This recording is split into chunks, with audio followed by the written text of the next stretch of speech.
cars in the air, that can only mean one thing. We're gonna do some work. Today's project, brakes. So these brakes have had 3 track days with me. I don't know what the previous owner did with them. They've probably got more than 100,000 miles on them though, just by the wear I can see on it. They're definitely developing a lip on the rotors, so it's time to replace them. So I ordered some new discs, front and back, so we'll get to work on that today.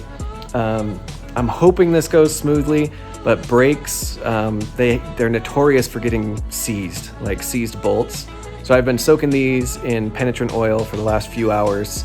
So yeah, we'll get cracking on it and see. Hopefully it goes well, but yeah, please bless that it goes well. All right, here we go.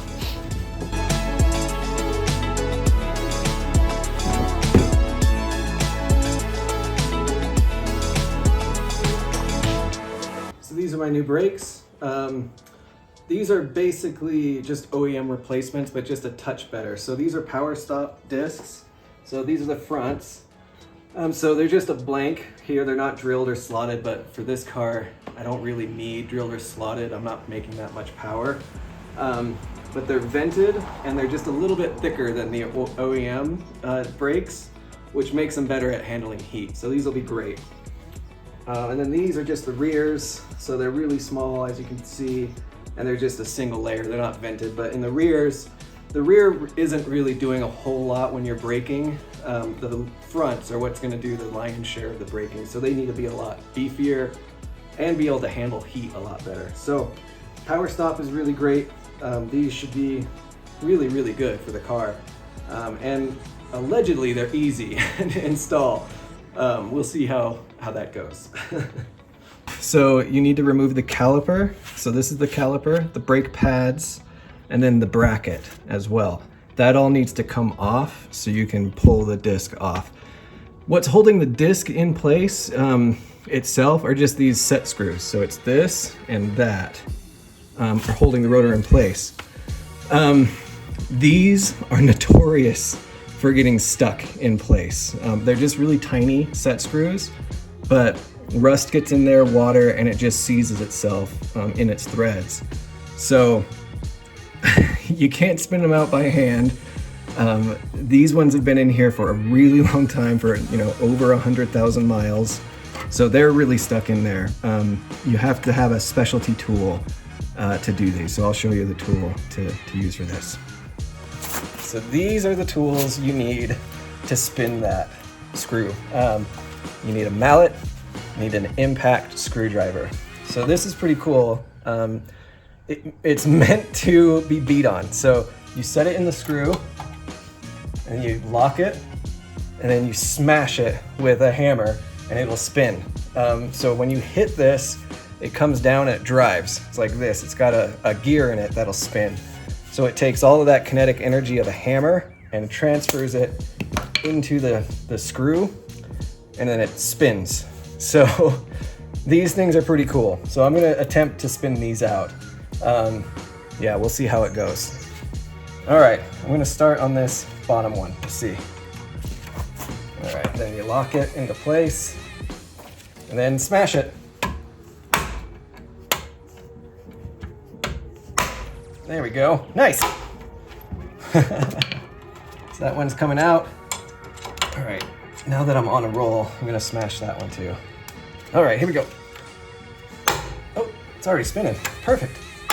Woo! All right, so that's it. So that's really the screw right there. That's as big as it is, and that's all that's really holding this in place once the caliper's off. And you don't really need these screws, honestly. They just hold it in place, but really your caliper and your bracket hold this disc into place. So that is a relief that those are out. First, you gotta get the caliper and the bracket off. So you gotta get the piston pushed back in, because right now it's really tight. So you can't really remove the caliper if the piston is already engaged. So pretty simple. You've got a little access port right here. You just put a pry bar in it and you pry against it. There we go. It's moving already. So now jiggles. Jiggle is what you're looking for. So now that'll slide right off. Take off these set screws that are already loose. Now we got to deal with the caliper bolts, and then behind that are going to be the bracket bolts. Left-handed.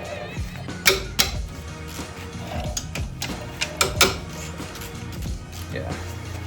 So these, I changed the front brake pads not long ago, so I know these would spin. Brackets, on the other hand, we'll find out. You know, power tools aren't for everything, but when you have them, they are everything. There we go.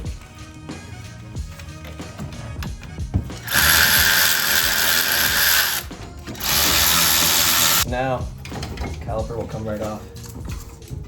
You don't want to hang from your brake line. It's no bueno. All right, so now there's these two 17 millimeters, and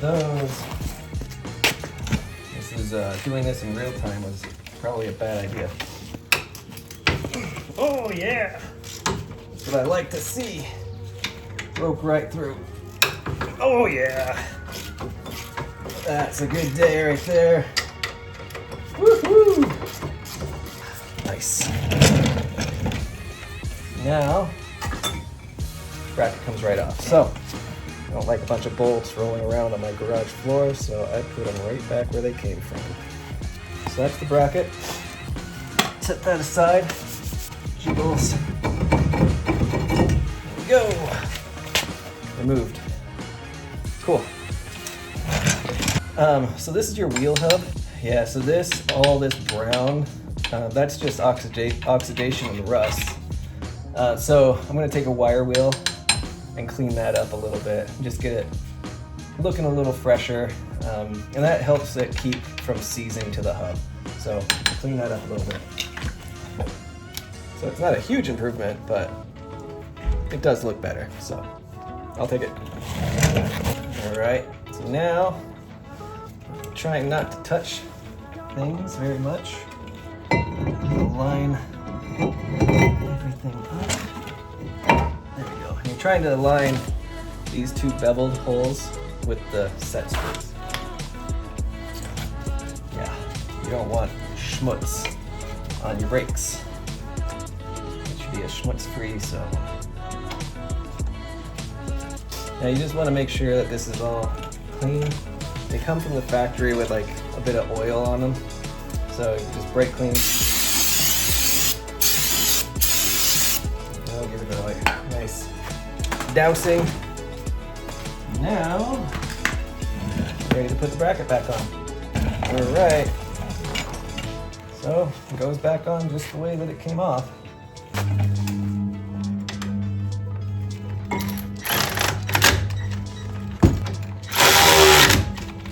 Okay, and then you got to torque them down. So these back bolts are 80 foot-pounds.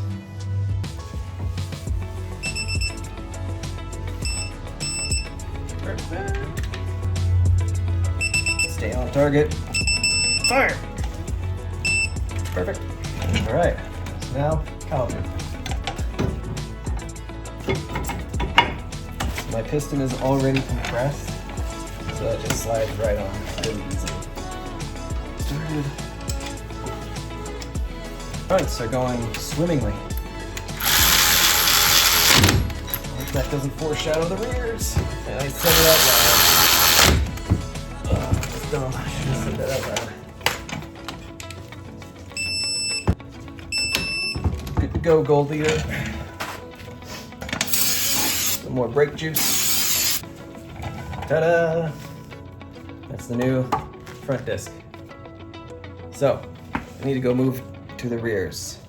That's where things can get interesting because I've never taken those ones off. Here we go.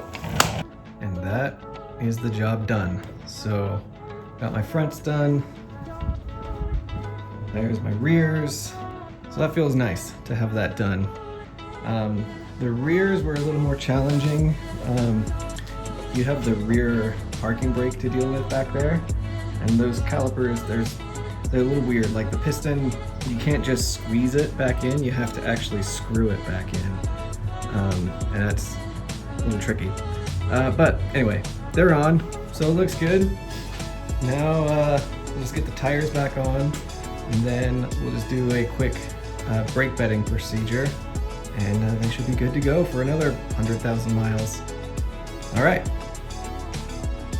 And just for reference, these are the old crusty brakes, so you can see that's a bit of a difference. And I can't see my face, but I'm assuming no dirt on it. Just immaculate, clean as a baby's butt. All right, I'm gonna go take a shower. And it's cherry Coke time. Here we go.